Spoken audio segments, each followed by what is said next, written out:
Hello student, आज मैं आपको बताऊंगी कैपिटल एक्सपेंडिचर और रेवेन्यू एक्सपेंडिचर इन शॉर्ट में किस तरीके से आप लर्न करें। इनका डिफरेंस बहुत इंपॉर्टेंट होता है। तो स्टार्ट करते हैं capital expenditure, revenue expenditure. Meaning, first of all meaning क्या है? Capital expenditure incurred for acquiring fixed asset like land, building, machinery etcetera.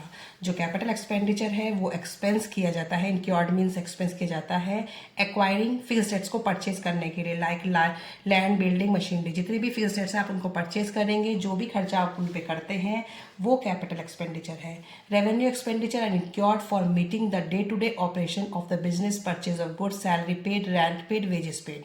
It means revenue expenditure क्या होते हैं? जो ऐसे खर्चे जो आप डे टू डे अपने काम को सही से चलाने के लिए जो खर्च करते हैं। आपने भी कोई भी गुड्स परचेज करी, सैलरी पे करी अपने एम्प्लॉयज़ की, रेंट पे किया, वेजेस पे किया, ठीक है, जिससे आपका बिजनेस है वो कंटिन्यू चलता रहे। तो डे टू डे वाले जो एक्सपेंसेस हैं वो रेवेन्यू एक्सपेंडिचर है। इनसे कोई फिक्स सेट नहीं बनती है, इनसे फिक्स सेट बनती है, ठीक है।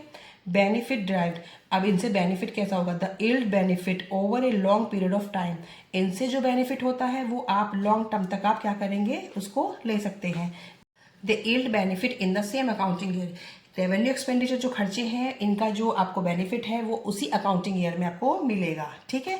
तो आप इसका लॉन्ग टर्म नहीं कर सकते हैं, जबकि कैपिटल एक्सपेंडिचर का आप लॉन्ग टर्म बेनिफिट को क्या कर सकते हैं, बेनिफिट उसको ले सकते हैं, लेकिन इसका आप सेम अकाउंटिंग ईयर में ही बेनिफिट ले सकते हैं। Position in financial statement, they are so as asset in the balance sheet. ये कहाँ दिखाए जाते हैं? असेट साइड में दिखाए जाते हैं बैलेंस शीट की। They are debit to trading account, profit and loss account as their nature.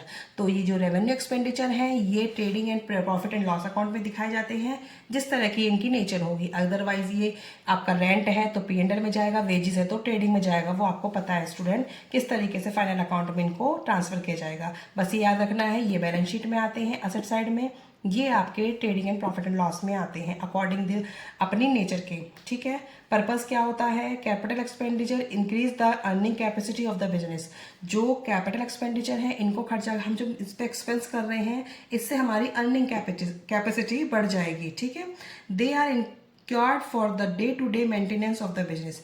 ये वाले जो खर्चे हैं incurred for the business, day to day हमारे जो बिजनेस चल रहा है उसको सही ढंग से चलाने के लिए खर्चा किया जाता है, ठीक है, जिससे हमारा बिजनेस सही ढंग से चलता रहे। इसे करने से हमारे कोई कैपिटल फिक्स सेट परचेज नहीं करेंगे, बस इससे हमारा क्या होगा, जो हमारा डेली जो बिजनेस चल रहा है वो सही ढंग से चलता रहेगा, ठीक है।